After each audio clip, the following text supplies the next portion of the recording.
दोस्तों ये कहानी है उस किताब की कि जिसके बारे में अगर मैं ये कहूँ कि ये किताब हमारी दुनिया की सबसे ज्यादा कंट्रोवर्शियल और सबसे ज्यादा डरावनी है तो शायद ये कहना गलत नहीं होगा। यही वजह है कि सऊदी अरबिया जैसे कई मुस्लिम देशों में तो इस किताब पर पूरी तरीके से बैन लगा हुआ है। किताब का नाम है शम्सुल मारिफुल कुबरा, कि जिसको अरबी जबान में 5वीं और 6वीं हिजरी के करीब में यानी कि आज से लगभग 800-900 साल पहले एक राइटर के जिनका नाम अहमद अलबूनी था उनकी तरफ से लिखा गया था। लगभग 800 से 900 साल पुरानी इस किताब के बारे में दोस्तों सबसे खास बात यही है कि ये इतिहास में हमेशा से ही हमारी पूरी दुनिया में काफी कंट्रोवर्शियल रही है। किताब की तरह ही बिल्कुल किताब के राइटर यानी कि अहमद अलबूनी को लेकर भी लोग हमेशा से ही दो ग्रुप में बटे हुए नजर आए हैं, जहां एक तरफ कुछ लोग न सिर्फ इस किताब को पढ़ने से ही मना करते हैं बल्कि इसके राइटर के ऊपर भी कुफ्र का फतवा लगाते हैं, ये कहते हुए कि ये इंसान जादू टोनों वगैरह वाली चीजों में पड़ चुका था। तो वहीं दूसरी तरफ कुछ लोग अहमद अलबूनी को एक नेक सूफी बुजुर्ग करार देते हैं और इस किताब को भी जादू टोनों की बजाय अवामिल यानी कि वजीफों का खजाना करार देते हैं। इसके बारे में कहा जाता है कि इसके अंदर ऐसे जादुई अमल और ऐसी चीजें मौजूद हैं कि जिनसे आसानी के साथ जिन्नात वगैरह को कंट्रोल किया जा सकता है, मगर इसकी असली हकीकत को वही लोग जानते हैं कि जो या तो रूहानी उलूम से अच्छी तरह से वाकिफ हैं या फिर अरबिक के साथ साथ इब्रानी समेत ऐसी सारी जबानों से भी अच्छी तरह से वाकिफ हैं कि जो यहूदी धर्म यानी कि ज्यूश के अंडर में आती हैं।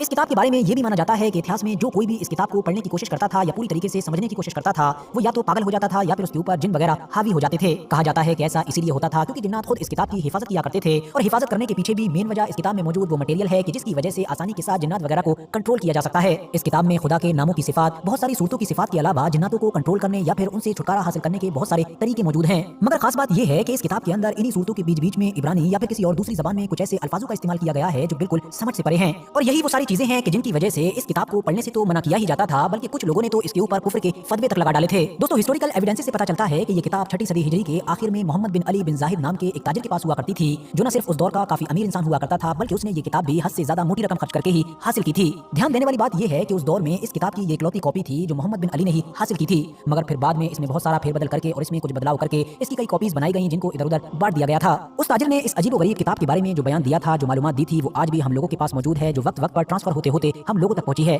इस ताजिर का इस किताब के बारे में कहना था कि जब भी मैं इसको खोलकर पढ़ने की कोशिश किया करता था तो अचानक से एक भयानक काली चीज मुझको नजर आती थी कि जिसको देखकर ही मैं फौरन बेहोश हो जाता था। कई बार की कोशिशों के बावजूद जब ये ताजिर कामयाब न हो सका था तो आखिर में इसने ये किताब एक आलिम दीन के हवाले कर दी थी। इस किताब के बारे में कुछ ऐसी अजीबोगरीब रिवायात भी मिलती हैं जिनसे ही अंदाजा लगाया जाता है कि इस किताब की हिफाजत शायद खुद शयातीन और जिन्नात किया करते थे, क्योंकि इस किताब के अंदर मौजूद कुछ जादुई नुस्खों के इस्तेमाल से वो लोग इंसानों की गुलामी में नहीं आना चाहते थे। अब क्योंकि ये किताब जादुई अमलियात का एक खजाना थी तो ये लोग खुद इस किताब को ही नुकसान पहुंचाने पर कादिर नहीं थे, मगर फिर कुछ अजीबोगरीब वाकयात के बाद न जाने कैसे अचानक से ये किताब लोगों के सामने से गायब हो गई। 7वीं सदी हिजरी में ये किताब एक बार फिर से सामने तो आई, मगर तब तक काफी कुछ इस किताब में बदला जा चुका था। लेकिन उसके बावजूद भी अभी भी इस किताब के अंदर ऐसे बहुत सारे जादुई अमलियात वज़ाइफ वगैरह मौजूद हैं कि जिनको अगर कोई ऐसा आम इंसान पढ़ ले जो अमलियात वगैरह की या इन सारी चीजों की जरा बराबर भी सूझबूझ न रखता हो तो वो अपने आप को भयंकर मुसीबत में डाल सकता है। इस किताब के बारे में अभी तक ये बात भी पता नहीं लगाई जा सकी है कि आखिर इस किताब का वो कौन सा हिस्सा है या वो कौन से खास बोल हैं कि जिनकी वजह से इंसान मुश्किल में पड़ सकता है, क्योंकि अभी तक जितने भी लोगों ने ये सारी चीजें एक्सपीरियंस की हैं यानी जिन ने भी मुश्किलों का सामना किया है तो बाद में वो लोग ये चीज ही भूल चुके थे कि आखिर जब उन्होंने किसी बड़ी मुश्किल का सामना किया तो वो इस किताब के कौन से बोल पढ़ रहे थे या फिर कौन से हिस्से पर थे। और तो और यमन के पिछली सदी के एक मशहूर रूहानी आलिम के जिनका नाम अली बिन इब्राहिम था, उन्होंने तो इस किताब पर बड़ी ही गहरी रिसर्च कर डाली। अब क्योंकि वो न सिर्फ रूहानी उलूम से ही वाकिफ थे बल्कि अरबिक, इब्रानी और इस तरह की कई जबानों के एक्सपर्ट भी थे,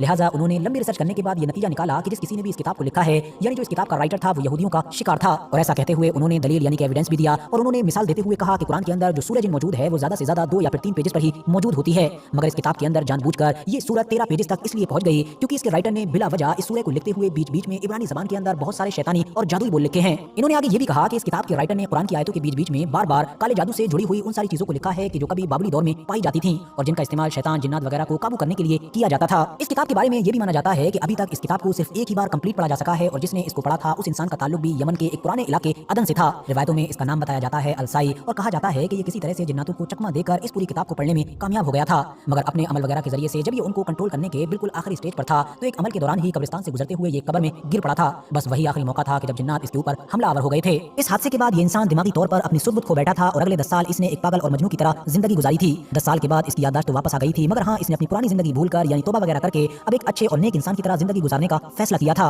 याद रहे दोस्तों, ये सारी बातें उस किताब के बारे में नहीं है कि जो आजकल हर बाजार में इस टाइटल के साथ हम लोगों को नजर आती है, बल्कि ये सारी बातें तो उस किताब के बारे में हैं कि जो आज से सैकड़ों साल पहले लिखी गई थी और आज के दौर में तो वो अब हमारी दुनिया से पूरी तरह से मादूम हो चुकी है और अब हम लोगों को लगातार इस किताब से जुड़ी हुई कहानियां, किस्से और रिवायात ही सुनने को मिलती हैं। दोस्तों मैं जानता हूं कि आप में से भी जितने भी लोग ऐसे होंगे कि जिन्होंने इस किताब के बारे में या इस किताब के राइटर के बारे में पहले ही सुन और पढ़ रखा होगा, तो वो सारे लोग भी इसको लेकर 2 ग्रुप में डिवाइड होंगे। कुछ लोगों के मुताबिक तो ये जादू की ही एक किताब होगी जो जाहिर है इस्लाम में कुफ्र ही माना जाता है, तो इसीलिए इस किताब के राइटर भी उन लोगों के अकॉर्डिंग गलत ही होंगे। बाकी दूसरी तरफ कुछ लोग ऐसे होंगे कि जिनके मुताबिक ये किताब जादू वगैरह या इन तमाम चीजों से बिल्कुल उलट सिर्फ पाक और अच्छे वज़ाइफ का खजाना होगी और जिनके अकॉर्डिंग फिर इस किताब के राइटर भी कुछ और नहीं बल्कि एक नेक सूफी बुजुर्ग होंगे। तो अपनी कीमती राय कमेंट्स बॉक्स में जरूर लिखें, मगर दलीलों यानी कि लॉजिकल रेफरेंसेस वगैरह के साथ, ताकि बाकी सारे लोगों को भी गहराई के साथ इस किताब के बारे में जानने को मिले और वो अपनी एक लॉजिकल राय बना सकें। फिलहाल दोस्तों इसी के साथ आज की अपनी वीडियो को भी हम यहीं पर खत्म करते हैं। वीडियो अगर इन्फॉर्मेटिव लगी हो तो लाइक करने के साथ साथ दोस्तों के साथ जरूर शेयर करें और इसी तरह की नॉलेजेबल और हिस्टोरिकल वीडियोस हमेशा देखने के लिए चैनल को सब्सक्राइब करने के साथ साथ बेल आइकन को भी जरूर प्रेस करें।